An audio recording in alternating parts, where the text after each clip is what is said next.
So let's look at the start this week in Washington of the impeachment hearings against President Donald J. Trump. To talk about the impeachment issue and the whistleblower at the heart of it, we're joined by Scott Ritter from upstate New York. Scott is a former UN weapons inspector and counterintelligence officer for the U.S. Marines. Is that right, Scott? Well, intelligence officer who served in a counterintelligence function at one time, yeah. Okay, so you have a background to talk about this. You've been working on a piece we talked about a few days ago. You're working on it for Consortium News. So what we want to do is talk about that article. It will appear probably on Monday. And tell us broadly what it's about, Scott. Well, it's about the whistleblower and the politicization of intelligence that has transpired because of his or her action. There's widespread speculation in the media today about the identity of this whistleblower. I'm not naming the whistleblower in the piece, more as an effect to show the absurdity of this whistleblower statute as it's applied in the present case. There's no reason for this person's identity to be protected. This is not a genuine whistleblower in the legal sense. This is a political act, and he is a politicized intelligence officer, which means he's future in the intelligence community.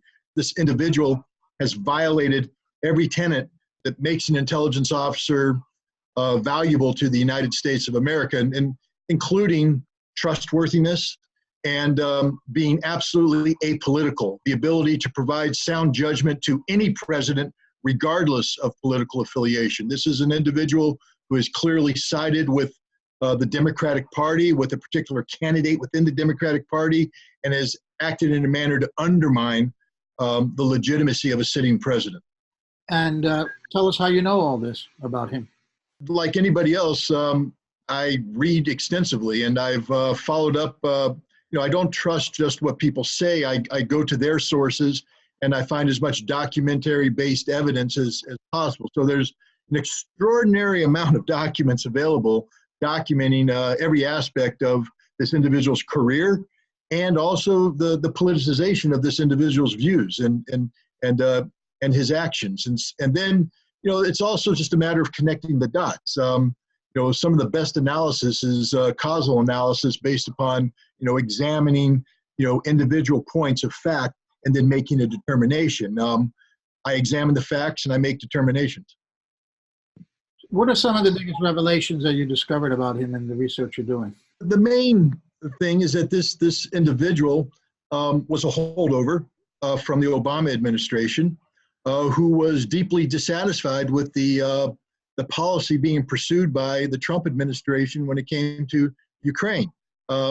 This is an individual who had, while working for the Obama administration, clearly identified with the Obama administration's policies, and that's fine, support them. But when, as an intelligence professional, when that administration ends, you have to salute smartly and obey the pronouncements of the next administration, even if they differ from, the previous administration. This is something this individual could not do. And we now know that this individual leaked information to the press about President Trump's meeting with Vladimir Putin in May of 2017 in an effort to undermine the president. This was discovered, and the individual was fired for cause, relieved. Now, normally, if you're sent out of the National Security Council before your term is up, especially when you've been exposed as a leaker, that should be the end of somebody's career. But what we now know is that this individual not only was taken back into his parent agency, the CIA, but was promoted to the rank of National Intelligence Officer for Russia and Eurasia affairs. This is a very senior, very influential position that somebody of his background should not have. When I say background, I don't mean his training as an expert in Ukraine and Russia. I mean the fact that this is a man who has allowed his actions to be politicized, and a man who has shown that he is incapable of trust, a man who has conspired to undermine a sitting president of the United States of America. What was his differences on Ukraine? Now we got to set this background, because this is completely missing from this entire story. This new focus on Ukraine. Those of us who followed Ukraine back in 2014 and really looked at both sides of the story and the facts have come up with a story that is nowhere to be found, whether on Fox or MSNBC. It's a bipartisan cover-up or amnesia, or they never knew, ignorance. and that is that the U.S. helped a violent coup against an elected president, a corrupt president in Ukraine. But that's an oxymoron to say a politician, a Ukrainian politician, and corrupt. It's a completely corrupt political class. So Yanukovych, Viktor Yanukovych, who I actually interviewed for an hour once at the UN a couple of years earlier, and he was a completely Soviet-type apparatchik, that era. That's what he reminded me of in talking to him. But he was certainly elected, and the OSCE, by the way, certified that election.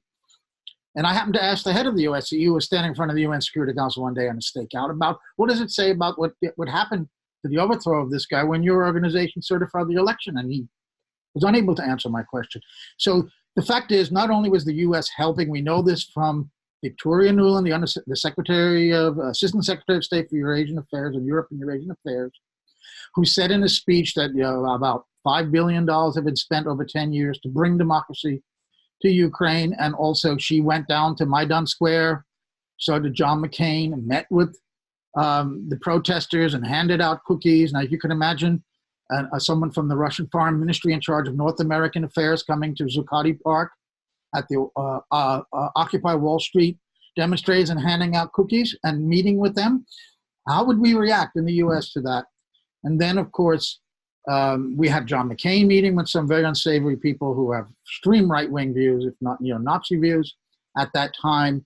And we have, of course, the leaked conversation between Victoria Nuland and Jeffrey Piot, who was the American ambassador to Ukraine at the time.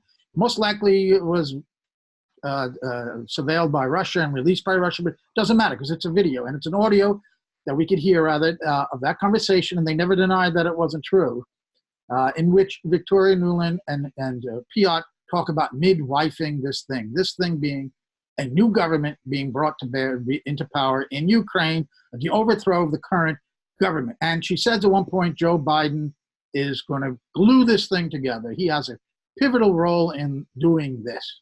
So I just wanted to get that background out there. Now, what you said was that this whistleblower, so-called, disagreed with Trump's policy on Ukraine. If you recall, Obama resisted the drive to provide lethal aid to the Ukrainian government, heavy weapons, whatnot. And that was the Obama position, and that was what the Republicans apparently had put in their platform. And we heard at the time of the Russiagate hysteria that was a Russian plan, and they got again to Trump, which was nonsense because that was Obama's policy all along. What was the difference, do you know, that the whistleblower had with Trump on Ukraine in the aftermath, I must add, because we're going to probably get into this, of the coup? Within a couple of months, Joe Biden's son winds up on the board of the largest gas producer in Ukraine. Everybody knows now about Burisma and Hunter Biden. What they're not saying is that was like a booty from a coup. It was 19th century type colonialism. You take over a country, you run their government, their judiciary, their prosecutor's office, and you install people. And John Kerry's son, one of the family friends of John Kerry, was also on that board, and other people wound up there. I saw Kofa Black's name was mentioned. So this was like giving out the goodies after overthrowing a government, taking control of a country. Now, I don't think the whistleblower sees it that way, does he? And that's probably, and how did Trump see it, and what was their difference? Look, there's two aspects to this. The first is that the Trump administration in the lead up to the election had indicated that it was far more sympathetic to the Russian position than the Obama administration was, that the Trump administration could consider a situation where the Russian annexation of Crimea would be seen as legitimate. And this is the primary, piece de resistance of the complaint against Trump. What's sort of, boarded over here and overlooked is the fact that the Trump administration actually has approved lethal aid to the Ukrainians, where the Obama administration did not. And clearly the whistleblower was not unhappy about that. It's the Russian aspect of it, and that's evidenced by the fact that they leaked or he chose to leak the details of Trump's meeting with Putin, or with Lavrov and Kislyak in the White House. The other aspect of this is the close links between this whistleblower and Joe Biden while he was vice president, which means that the whistleblower had to have been, or most likely was cognizant of the more covert aspects of U.S. policy when it came to removing a duly elected Ukrainian government from power and replacing it with U.S. selected, not just U.S. appointed, but U.S. selected. Remember Newland's description of my guy. We're going to put our guys in there. We handpicked the government of Ukraine that followed after after Maidan in 2014, and this government was inherently corrupt, and I believe that the U.S. exploited this corruption for its own benefit as an apparatus of control, meaning that just as we saw with Joe Biden, he could go in there and deny $1 billion worth of aid if they don't, fire a selected prosecutor. It's the only time this came out in the impeachment hearings on Wednesday, in fact, that it's the only time in the history of the United States relations with Ukraine that we went in and selected somebody to be fired, citing corruption. We've never done that before. Only once, and it was the prosecutor who was alleged to have been investigating Burisma and Hunter Biden. And I think the whistleblower is closely tied to these events, not as an actual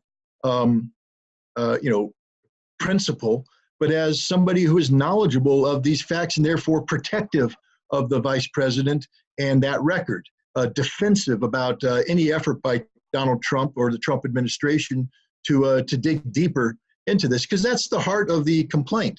The heart of the complaint is that Donald Trump used his position as president to further his political, ambition by using duly, allocated funds that had been approved by Congress, and using the threat of holding this money back to get the Ukrainian government to dig into the background of an American, of his potential political opponent. Do you think that calling this whistleblower a whistleblower cheapens the phrase? Do you think he technically qualifies, the person technically qualifies under that term at all? We know that he doesn't qualify under that term. The intelligence community whistleblower statute is quite clear, and this is something I go over in the article. It's quite clear about what a whistleblower is, according to the statute. And that's somebody who is reporting on abuses that take place, that transpire within the four corners of the intelligence community. The President of the United States is not a member of the intelligence community. He is the chief executive of the United States of America. If the whistleblower believes that a law has been broken, the whistleblower can take it up through his chain of command. And in fact, this was done. The whistleblower did take this information. It was brought to the attention of the of the Department of Justice that determined a crime had not been committed.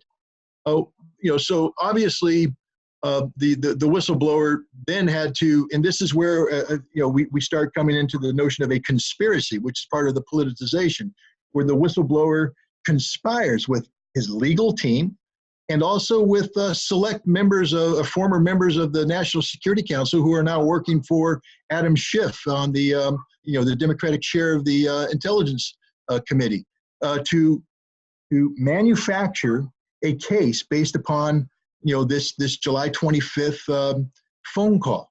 No, this is not protected actions. It might be actions that are legitimate to be pursued by Congress. I believe Congress has every right to pursue this line of inquiry. I don't believe it constitutes an impeachable offense, but it is something of concern that should be looked at. But I do believe that the whistleblower is a fact witness to this event, and therefore must be held accountable, must be brought forward, must be named, and have motive examined. Because once you pair this out, you realize that the motive here is not legitimate concern for the national security of the United States. The motive here is to continue a process of undermining a duly elected president of the United States. Well, if whistleblower is not the term that should be applied to this person, what term should we be using? What would be a better classification of this person? Well, if you take everything that he has done as legitimate, first of all, he can be a whistleblower, but just not an intelligence community whistleblower. He can be a United States government whistleblower, whatever term you want. I have a different term for him, which is traitor. This is a man who has committed treason.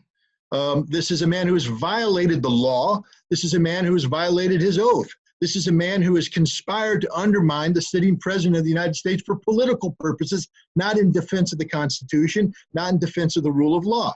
And that's why I think it's imperative that he be brought forward. I don't take this position as somebody who's supportive of Trump. I'm not. What I am supportive of, though, is the ability of a chief executive to carry out the functions accorded to him by the Constitution of the United States without interference from the intelligence community. I'm very concerned about an intelligence community that operates without any limitations and which has allowed itself to become politicized to the point that it's acting to the detriment of the security of the United States. Well, Scott, there's a lot of things here. First of all, to me, this whole impeachment question comes down to motive. Motive is notoriously difficult to prove in a criminal or a civil case. And what I mean by that is, I personally believe Trump's big mistake was, his blunder was to bring this up in the conversation. The fact that he had the Department of Justice already working on this, he should have left it up to the Department of Justice. He broke that wall between the White House and the DOJ that makes it look politicized. The fact is, however, though, Biden should be investigated for the things we talked about. The prosecutor he wanted fired, Victor Shokin, testified in a court case in Austria under oath that he was fired because of pressure from Joe Biden, because he was going to investigate the company that Biden's son sat on. That's evidence. When the New York Times and CNN, everyone says, there's no evidence, it's a conspiracy, they're lying, or they don't know, or they were willfully ignorant of the fact there is evidence. It doesn't mean Biden would be necessarily convicted of this either. We also have the evidence of his own admission that he withheld $1 billion, as you referred to. He did exactly what they're accusing Trump of doing. What Trump is also accused of doing is that he was trying to help himself by going after a potential rival for the presidency in next year's election. That's supposedly the difference.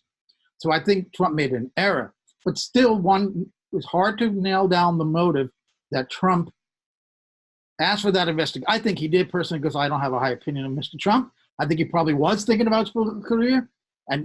But it's hard to prove that he may have just been asking because he wanted to get to the bottom of what looked like corruption by Biden. Yeah, I agree with you. Here's the other issue, though. Again, we come back, do I believe that Congress has a legitimate right to investigate the president, given its oversight role granted by the Constitution? Absolutely. The president is not above the law. And if the president broke the law, he should be held accountable to the law. But I have a problem with a proceeding that began before the crime was committed. And that's the issue here. The whistleblower, it's not as though the whistleblower was made aware of something and then initiated a process that has led to this impeachment. The decision to impeach was made well before this. And the whistleblower wasn't, somebody who serendipitously was exposed to data. The whistleblower is somebody who was actively conspiring with co-conspirators who should be named and brought forward to account for their actions to manufacture a case against the president of the United States. Keep in mind that the whistleblower did not collect this information himself or herself. He was informed of this by co-conspirators, people who were still reaching out to this person and informing this person of the president's actions. And that at a time when the whistleblower, together with legal counsel, because we do know that the legal counsel he has retained wrote the whistleblower complaint. The lawyer admits it. He says, yes, he came to us and we prepared this for him. And that means, again, this is a campaign designed to take down a president, not somebody who, not a legitimate whistleblower acting within the four corners of the law, doing which he feels is necessary because he was exposed to some malfeasance on the part of the president. This is somebody who has conspired to undermine the president, and that conspiracy continued with the whistleblower complaint. In that sense, it's a continuation of the failed attempt with Russiagate. They could not prove collusion.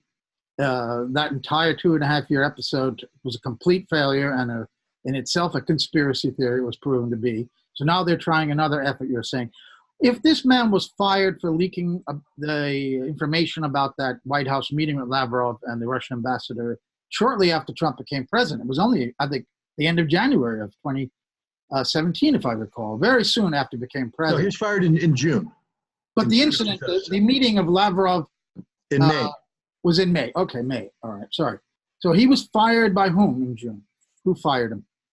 Well, his leak was exposed by the legal counsel, and he was fired by McMaster. McMaster is in national security. At this time, the individual in question worked as McMaster's secretary. He'd actually been pushed out of his position as Ukraine expert, temporarily promoted to be the director of a Russian board. McMaster, even though he was warned by people on the staff that this guy has a political bent, McMaster is alleged to have said, "No, I trust this man's judgment. I believe he's an intelligence officer who will, who will faithfully execute the policies of the president." And he brought him in as his secretary. And this exposed this whistleblower to everything in the National Security Council. It was an ideal position for somebody who's conspiring against the president to gain access to material that could be used to eventually impeach the president. Wait a minute. You're saying after he was fired in June, why was he? No. He was released from his position sometime in early 2017. But when McMaster came in, McMaster kept him on board, but promoted him as his secretary. And so this guy operated for a period of several months as McMaster's secretary.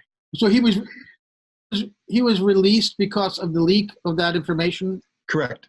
Which is, he was released but then he was brought back to the National Security Council.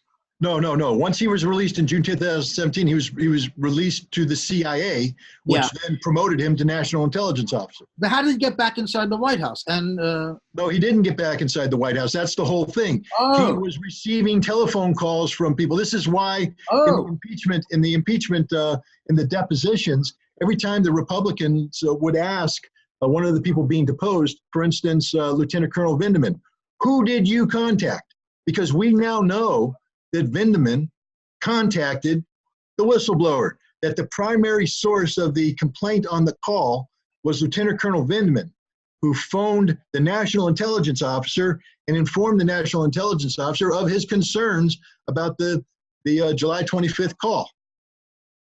Other people did so too, and then this individual, as the National Intelligence Officer, used his position to reach out and make contact with other individuals who were on the call and to corroborate this information. This is all hearsay. The whistleblower has no firsthand information about anything that transpired during the fateful call. You call him a traitor, but my understanding of treason is to be working with a foreign government during the time of war that we're at war with. Isn't that right? It's not really a traitor. I'm not saying I'm charging him with treason. A traitor is somebody who betrays. I see. You can be charged with a number of criminal offenses that do not rise to the level of treason, because the treason is one of the few offenses that's defined by the Constitution of the United States. But this is a man who's betrayed his oath. This is a man who's betrayed the president, and therefore he's a traitor. He's somebody who has not lived up to, who's betrayed his oath of office. Was he close to Brennan, and did he have some role in other aspects of what looks like was maybe supposedly a task force? I've seen Larry Johnson has a story saying it was a task force. I don't know if this is true. Well, we don't know who was on the task force. You accept that there is a task force? There was a task force? I accept that there was a task force. I think we know that there was a fusion cell. Yeah. And it would make sense that a task force was set up prior to the fusion cell being established to study these things. I trust Larry Johnson's research, and I trust his opinions. And not just me, but other intelligence professionals who have reviewed it have likewise said this is solid. Now, as the Ukraine specialist in the National Security Council, this individual doesn't work for the CIA. He works for the White House. And it would have been highly unlikely that this individual would have been withdrawn from the National Security Council and attached to this this task force. But that doesn't stop him from informally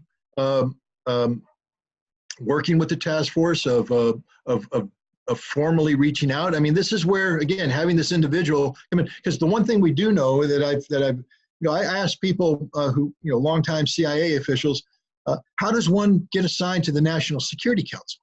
I mean, how does this happen? And there's a board that meets, the names are put up, but at the end of the day, it's up to the director of the CIA or a deputy director to say, you're the person that's going in. And usually the people nominated for the board have been handpicked by the director or senior intelligence officials. So this individual clearly, had the ear of John Brennan, the director of the CIA. Found himself with, acolytes, with sycophantic people who are of a similar mindset.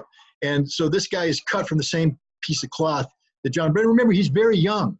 This is a guy who, joined the CIA in less than a decade ago. He graduated from Harvard in 2008. So he doesn't have, a great deal of experience. He's a junior officer who was given a very prestigious posting at an early age, which means that he was sort of earmarked for greater things. And now take a look at what's happened. He's the National Intelligence Officer for Russia and Eurasia. This is stunning. Literally, this is a person who should have been drummed out of the CIA, denied pension, and possibly prosecuted. Instead, he's in one of the most influential analytical positions in the United States when it comes to Russia and Eurasia. People talk about the deep state.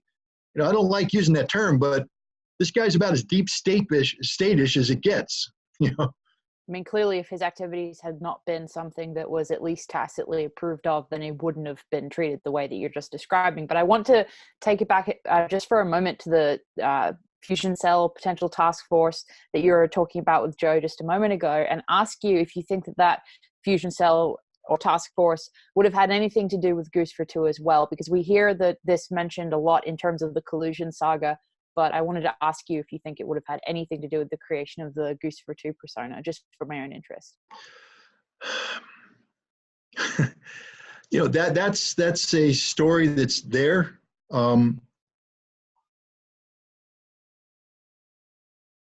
If the task force, I don't believe that the task force itself did it, because my experience with the intelligence community is, good intelligence officers don't put their fingerprints on things. So and I would imagine the guys that were picked for this task force were senior enough and experienced enough that they know that there can be no fingerprints. However, what I do believe, and this is where Trump, I think, has some insight, is that Ukraine was involved far more than we're getting credit for. I've gone through, and this is this may be another article for the future. It's a difficult one to write, but I've gone through the Mueller indictment of the FSB officers, and you get down to the sourcing, and everything is sourced to FBI reports that come from forensic analytic task forces that the FBI has with the private sector. This kind of information is not the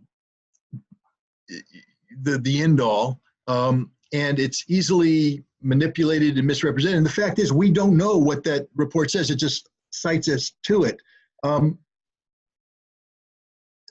I would prefer to see NSA intercepts, things of that nature that would nail it down further. I don't want to hear from a civilian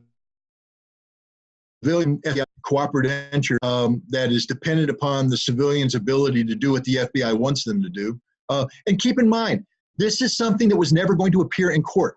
the evidence was never going to be subjected to cross-examination. So all they have to do is cite this pathetic little FBI report that nobody's ever going to dig up on and follow through on. And then that's it. Whereas if you took this to court, these FBI reports wouldn't sustain the first whiff of cross-examination. You would have to get into the specific intercepts in question. And this is why I think citing the FBI reports is very suspect, because you can screen out that information. I think you'll find that Guccifer is not an FSB creation, but rather a Ukrainian intelligence. That's my personal opinion. And I think that Trump is on the side. Trump's not smart. I mean, he's not stupid, but he's not the most articulate person in the world. So when he says in the phone call, we want you to go after that server thing. People are taking that literally. Don't take it literally. Take it that Trump's been briefed on the fact that there's a problem with Ukraine and the hacking of the DNC server, that Ukraine is involved in this in some manner. And that, that's where I think that a fuller investigation into that would take us in. I'm hopeful that out of whatever Barr and Horowitz come up with in terms of the FISA court abuses and the investigation into the genesis of Russiagate, that enough doubt is created about the Mueller indictment that it is subjected to some detailed scrutiny. And if that's the case, and we can get down to the actual NSA intercepts, I think a completely different story would be told. And I do believe that the task force is knowledgeable. That this is one of the things, again, where the whistleblower comes in, because, what was going on at the U.S. Embassy in Kiev in 2013, 2014 was nefarious, to say the least. It was a coup being plotted by the United States. And it was a coup that required the United States to exploit the corruption inherent in Ukraine, to gain access to high-level individuals in the intelligence service, et cetera, individuals who are now beholden to the United States, agents of the United States. And as such, capable of being directed by the U.S. intelligence community to carry out specific tasks. And I think it's possible that the task force could have been involved in influencing the tasking of Ukrainian intelligence assets who were involved in the Guccifer persona. So that's fascinating, because so you're saying that you think that there probably was a hack of the DNC, but that obviously it was not a Russian, intelligence operation, for example. Well, the Guccifer persona self-implicates on the hack. Right. Yes. But his main thing is the publication of information. So I think you can have Guccifer who didn't hack. Look, there were two alleged hacks of the DNC. The first one took place by what I believe was the Russian SVR, or intelligence service. It started a year prior in 2015, and it was an ongoing effort, a long effort of extracting data. Then you have this, and amazingly, the U.S. government is silent about this. No one talks about that particular hack, which took everything. What we focus on instead is this amateurish hack that took place that was detected, early on, but then allowed to continue under the close observation of CrowdStrike, who had their monitoring software as documents were extracted. These documents, which were then published by Guccifer, and then et cetera.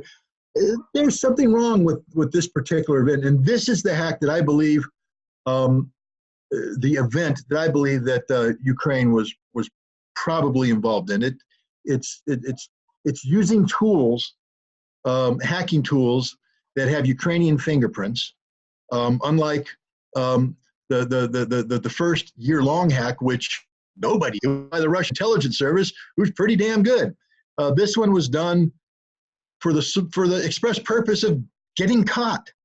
it was a very bad, bungled effort. It got caught, and then it was allowed to continue until specific documents were recovered and then published. It's just one of the most absurd stories out there, but nobody pays attention to it. People just ignore the fact that, CrowdStrike watched the hackers exfiltrate exfiltrate documents that were subsequently used to undermine the credibility and legitimacy of the Hillary campaign. Yeah, and to specify, we are talking about Guccifer 2, who is a separate persona to the original Guccifer. 1, correct. Yeah, right. He's not the Romanian hacker. He's right. A different persona or personas. I mean, that's, some people have done, forensics, which indicate that Guccifer 2 is more than one person, which if it's a collaborative, effort, that's distinctly possible. And to my knowledge, though, we don't do, and please correct me if I'm wrong, but there's no direct evidence that whoever hacked the DNC that you're mentioning, the first and second time, that's directly linked to the publications that Guccifer 2 made. Do we have any documentary evidence linking those two things? Yeah. No, I mean, what we have is, the one thing we have is CrowdStrike's claim that specific documents were extracted. And these documents were subsequently published by Guccifer 2. We also have a great deal of information that ended up being published by WikiLeaks. But what's interesting about the WikiLeaks data is that appears to have actually been taken through a separate spear phishing cam. It's not necessarily, it's not the kind of hack that they're talking about. Well, there's no evidence that links the WikiLeaks publication with any of this alleged hacking activity at all. Just these fancy little FBI coded references on in the Mueller report. I believe, and when you say that they're based on these FBI reports, am I right in remembering that is based on the redacted draft report from CrowdStrike? That was not. That's the assumption. The FBI has redacted CrowdStrike's name and but when you take a look at, when you forensically reverse engineer how the FBI produces this evidence, it's clear that they relied upon the forensic scans of the DNC server provided by CrowdStrike and supporting analytical materials provided by CrowdStrike, and this stuff was never subjected to some sort of validation or corroboration. It was just accepted at face value. No direct forensic evaluation by the FBI, which is now there's some interesting things. We're getting a little off base here, but there's some I apologize about Bitcoin, and you get into the Mueller report, and then you look at how the FBI does Bitcoin. And there's some fascinating stuff about Bitcoin, which is separate from the CrowdStrike material.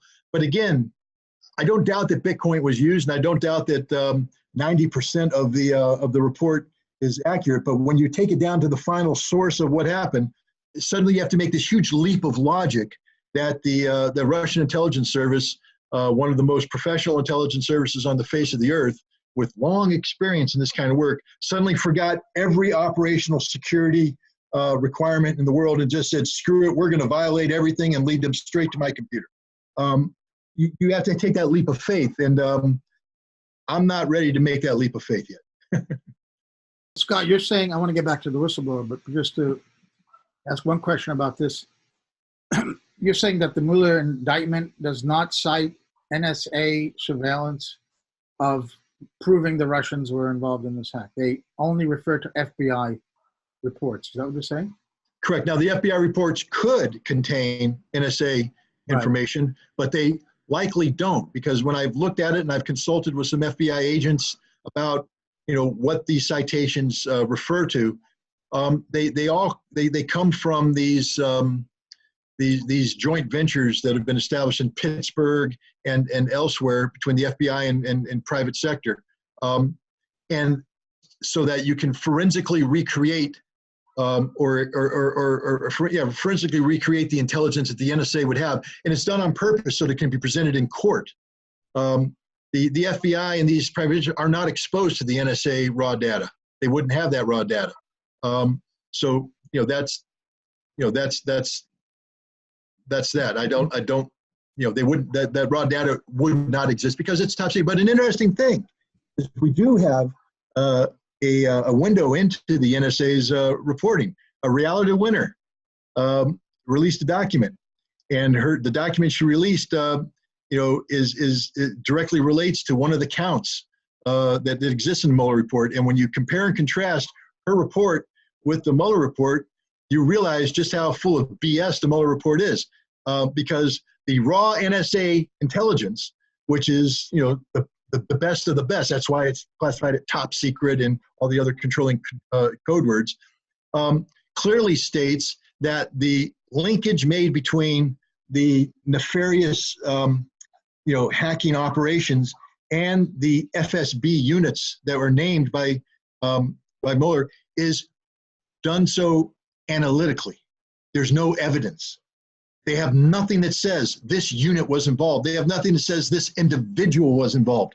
It's purely an analytical judgment, which means that the FBI took a phone book and said, okay, well, if a unit was involved, which unit could it be? This unit. And if it's this unit, let's start plugging in names. And they made it all up because the NSA does not say this was done by the FSB.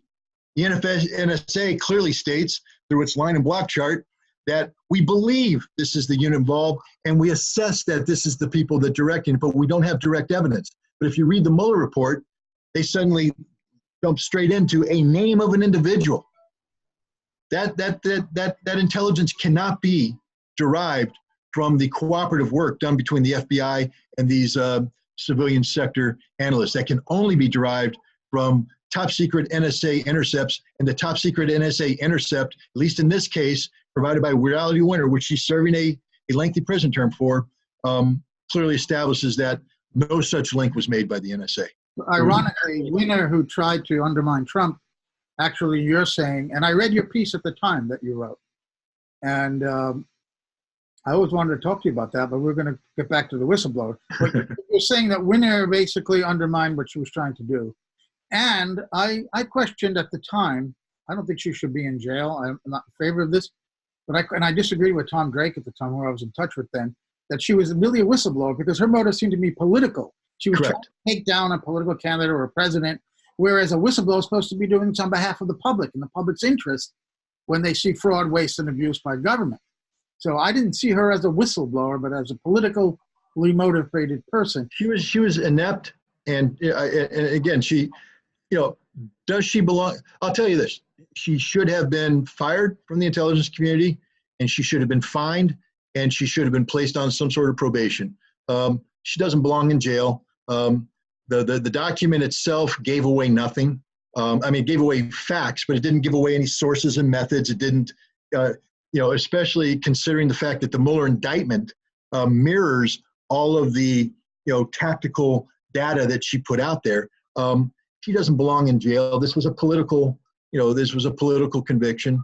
But again, she thought she was making one point, and she didn't.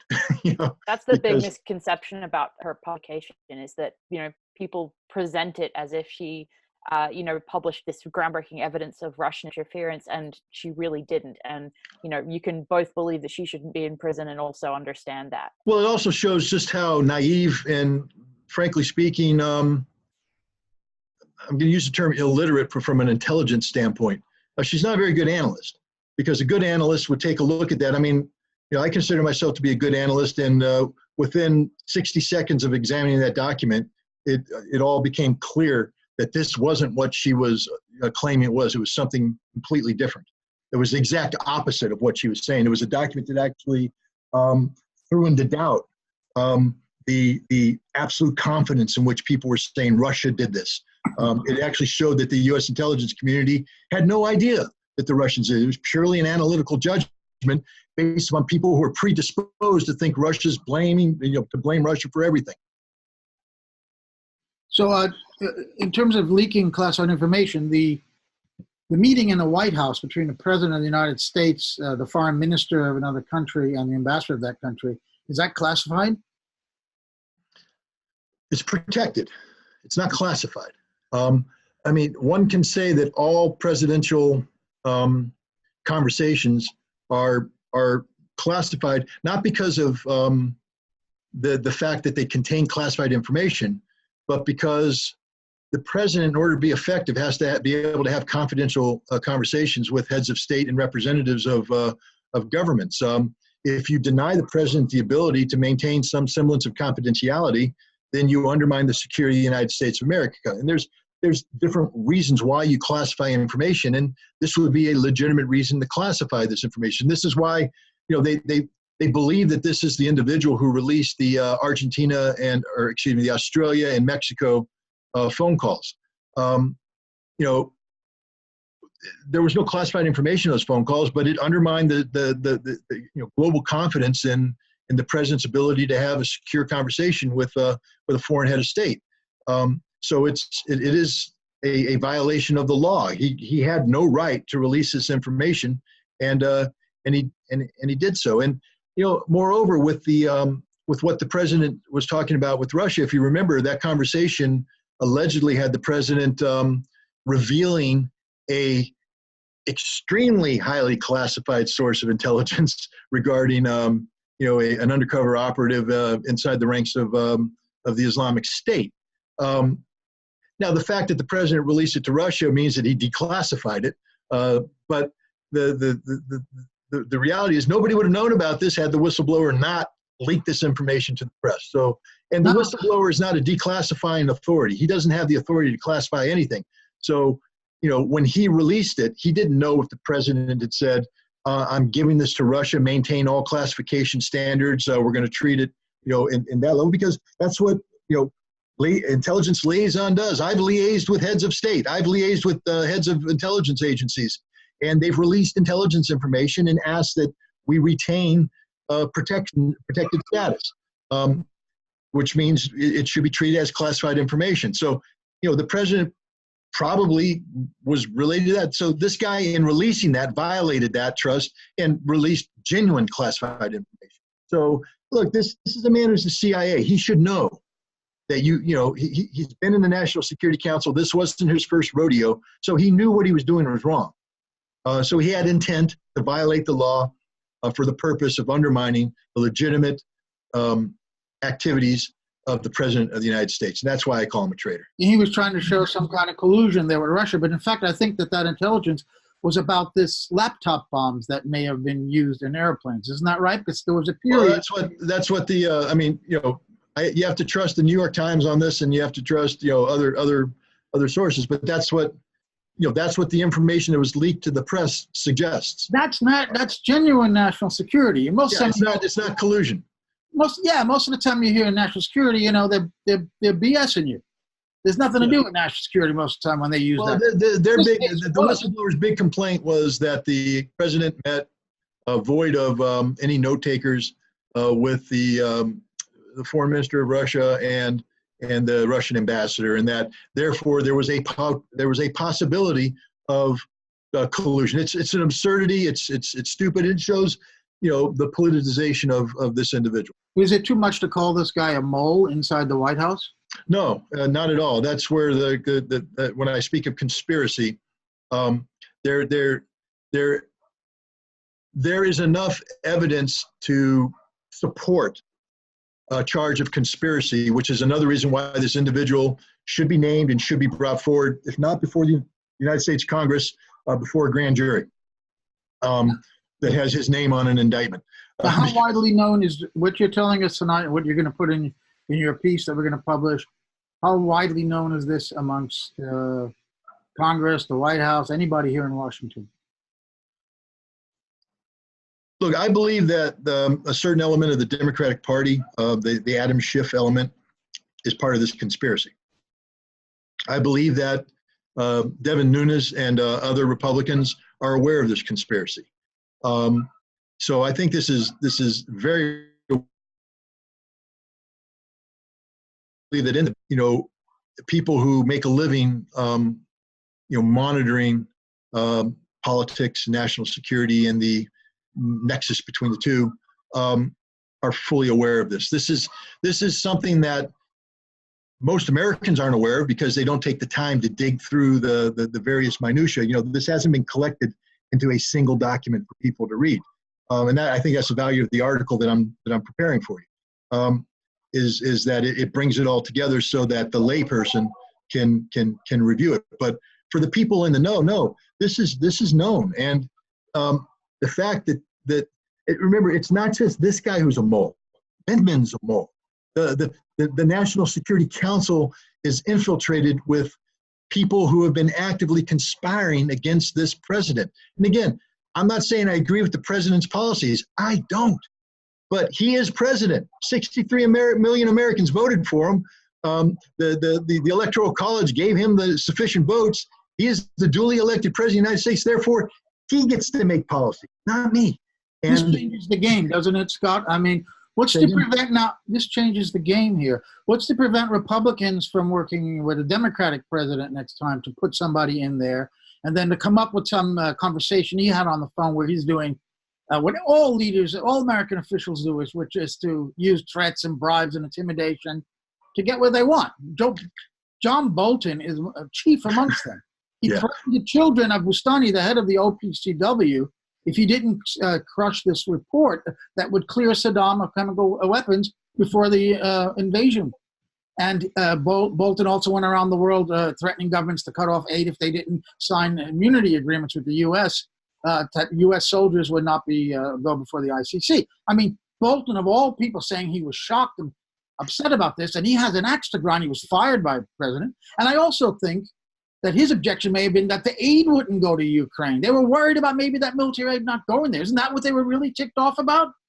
Well, what's interesting is, the question has to be asked, how many Russian tanks have been destroyed by Javelin missiles provided by the United States? And the answer is 0. The Javelin missile system has not been, to the best of my knowledge, has not been deployed on the front lines yet. It's still sitting in a warehouse waiting for training to be complete, because the second it is deployed on the front line, the Russians will up the game. The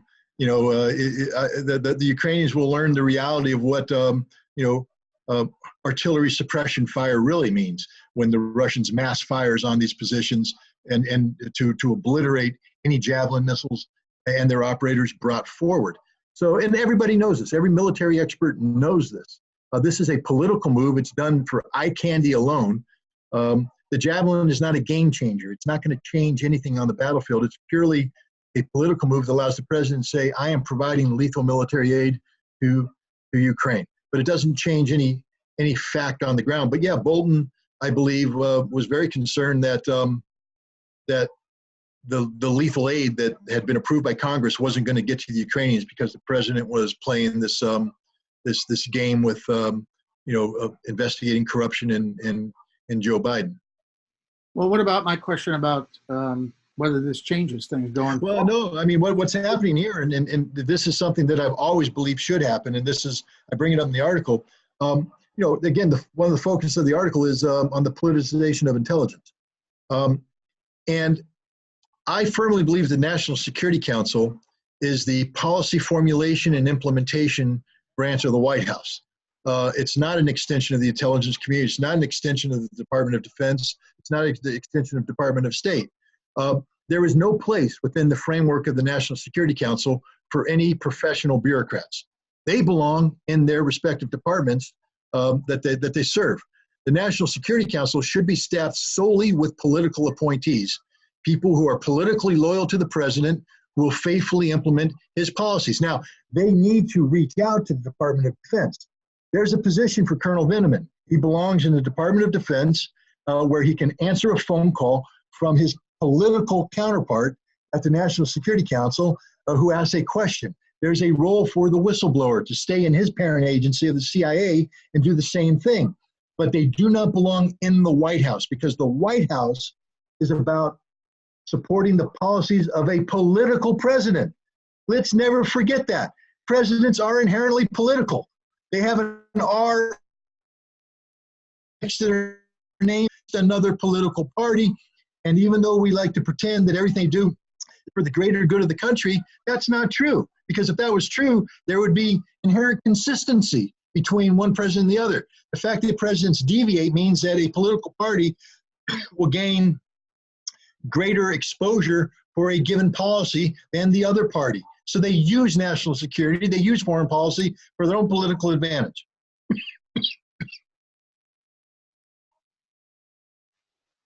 Okay.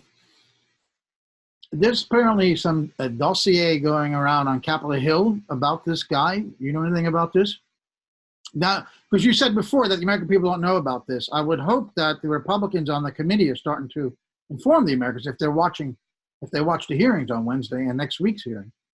Well, the problem, I mean, I've read about this dossier. Of course, I've not seen it. I don't know that it actually exists. I have every reason to believe that it does exist. There's a lot of people out there that are concerned about it. There's a lot of intelligence professionals who resent the politicization of this job. You know, almost every, what I call real intelligence officer who's retired from the CIA that I know, the vast majority of them oppose Donald Trump's policies. But they all say, you know, that they oppose other presidents' policies too. That's not their job to politically support. Their job is to faithfully execute the orders that they're given when it comes to policy implementation. And if you can't do that, then you have to resign, you have to quit, you have to, you know, be done with that job. So there's a lot of people that are very resentful of the whistleblower and what's happened inside the CIA that that sustains the whistleblower and the conspiracy. This dossier, if it does exist, is alleged to detail every aspect of this conspiracy, and it's allegedly been provided to Republicans on the committee. The reason why it hasn't been leaked right now is I think that the Republicans maybe have made a decision to let the impeachment process sink on its own volition and not provide any ammunition to sustain, you know, the conspiracy theory. Because if you look, if a Republican actually leaks this guy's name or gal's name, that's a distraction.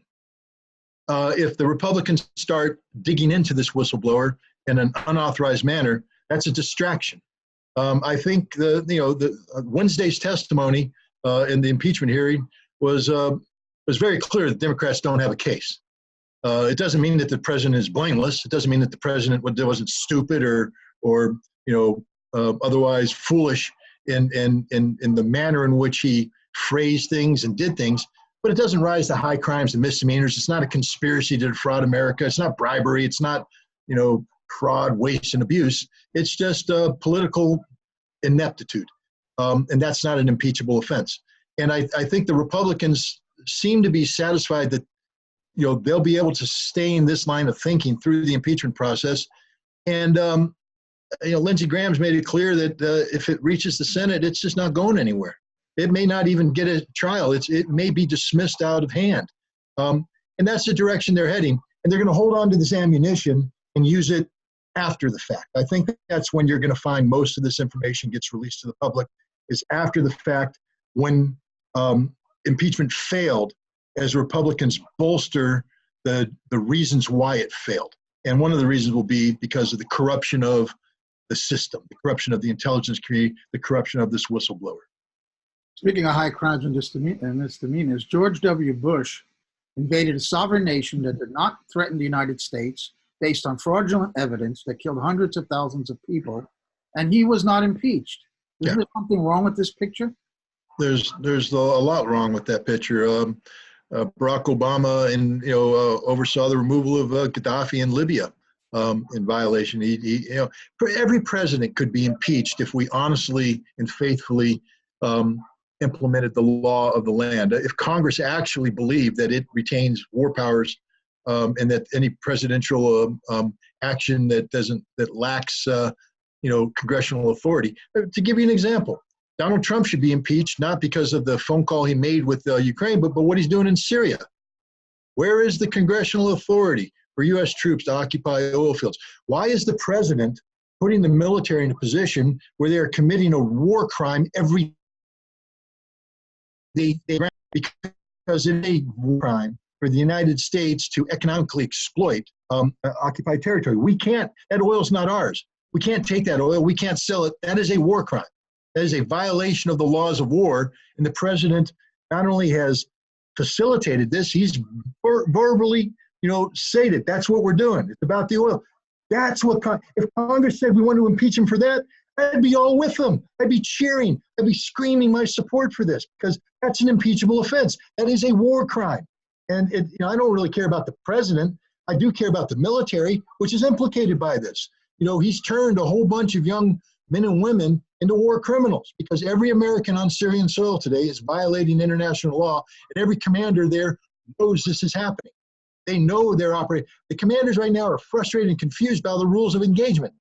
What authority do they have to engage Syrian army units that move in on the oil fields? What's the legal authority? Because they're there under an authorization for use of military force that's about confronting ISIS and denying ISIS access to the oil. The best way to deny ISIS access to the oil is turn it over to the sovereign nation who owns the oil, the Syrian government. But we're not doing that. It's a war crime. That's the kind of thing I think Congress should be going at, but Congress is complicit in this. And that's the ultimate stupidity of what's going on here, is that Congress is playing this high-minded game over a non-story and ignoring the fact that we have real crimes taking place, and they're doing nothing about it.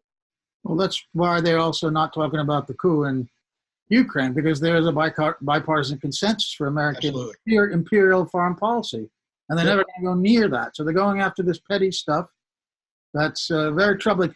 One question about, you said that there shouldn't be these guys seconded to the National Security Council. They should stay in the Pentagon, stay in the state. But this has been going on for many decades, hasn't it? Because I think Ray McGovern on one of these shows said that he was offered a job on the National Security Council, and because he opposed the president's policies at the time, I think it was Reagan, he turned it down, which is the right thing to do. Correct.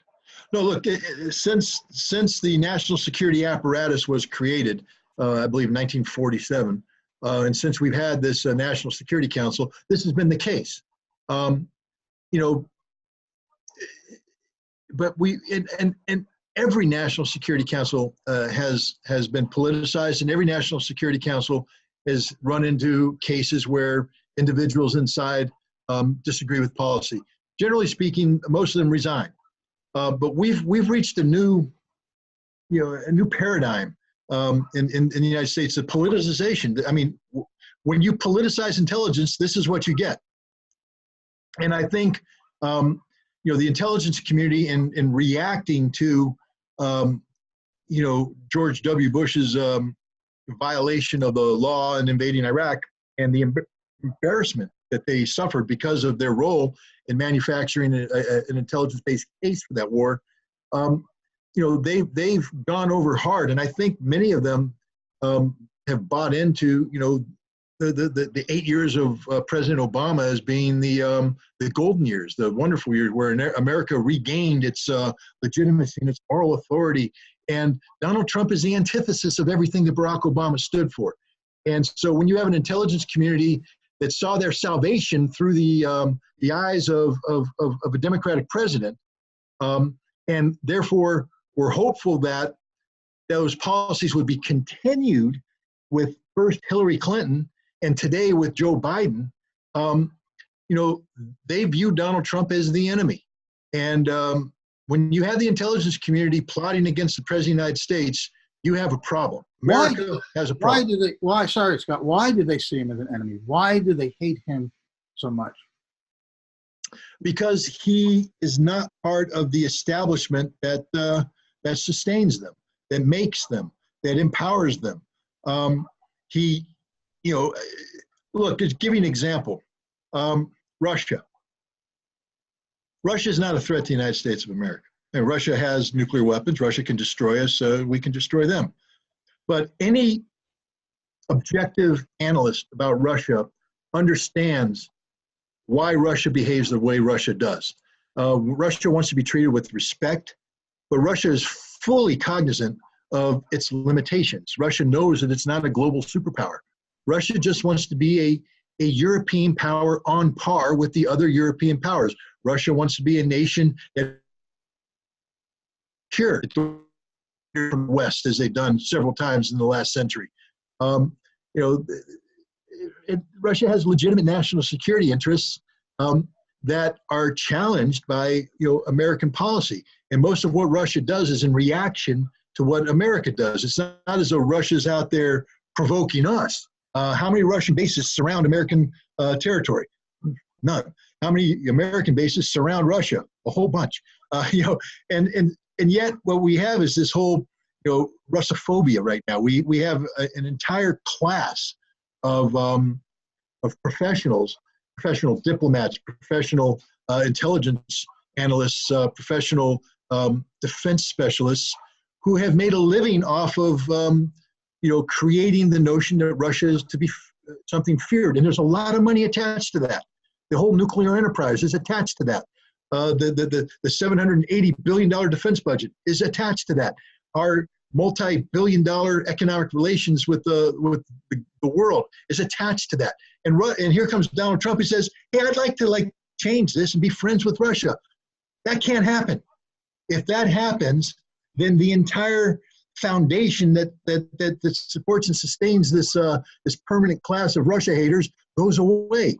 And this is why they fear this man. This is why they're attacking this man. And they're so insane that they think the only reason he could have wanted to do that is because he was colluding and in the pocket of Putin, rather than having maybe a reasonable foreign policy. Now, if you look at Trump's foreign policy, I mean, recognizing Jerusalem as the capital and getting out of the Iran nuclear deal are disastrous decisions on his part. Yeah. But when you compare it to Obama's, he's so far shed a lot less blood. He's intensified the drone wars, but he did not overthrow a government like you mentioned Gaddafi before, or tried to overthrow the Syrian government. He was not putting 35,000 troops on the border with the Russian NATO troops. He's been far less aggressive in many ways. He's not gotten the U.S.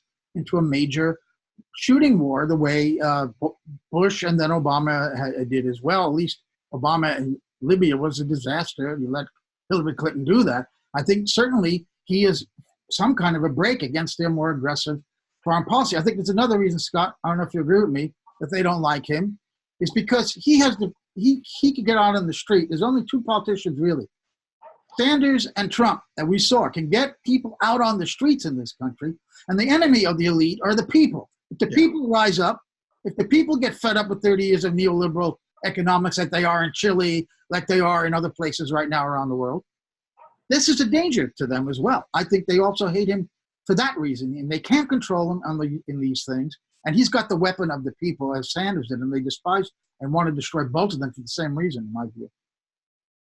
Look, this is a populist president, and that's always a very scary thing to the establishment. He threatens the establishment in many ways. He's an unconventional president. I mean, I'll give you another thing. He has failed to staff between 40 and 60% of the positions in the Pentagon and in the State Department, et cetera. And yeah, we're getting along okay. I mean, the establishment is unhappy because we don't have these experts out there, manipulating policy. But I think Trump's proven that, foreign policy is actually pretty simple. The president says he wants to do something, and everybody else is supposed to execute it. You put your finger on it, Scott. It's about jobs. That's what Washington's all about. Well, that's why they're so partisan. They want their party in so they can get jobs. I mean, nepotism is not the term. There's a term that's used when you when you control, you're able, put out a certain amount of largesse to employ people, and that's what's supposed to happen. I mean, look, half of Trump's opponents come from the Republican Party and from the Republican-leaning national security establishment because Trump ignored them when he came in. He didn't. Suddenly all these unfilled jobs are supposed to be filled by these people are supposed to go in and get their $110,000 a year job, $150,000 a year job, and then make close connections with industry, and then in 4 years get out and get their $2 million position with Boeing or Lockheed Martin. And he's denied everybody this opportunity, and they're very angry about that. So again, I don't like the term deep state, but there's something. We got to come up with a term for it, and maybe deep state's the right term. The establishment in America that's grounded itself in sustained ways from one administration to the other are suddenly disenfranchised because Trump doesn't want to play that game. It's a Turkish term, the deep state. And by coincidence, on Wednesday, when the impeachment hearings were going on, Trump was meeting with President Erdogan of Turkey, who knows probably a lot about the deep state. That's where the term originated. Devlet, I think it's called in Turkish. Elizabeth, sorry, didn't mean to jump in on you.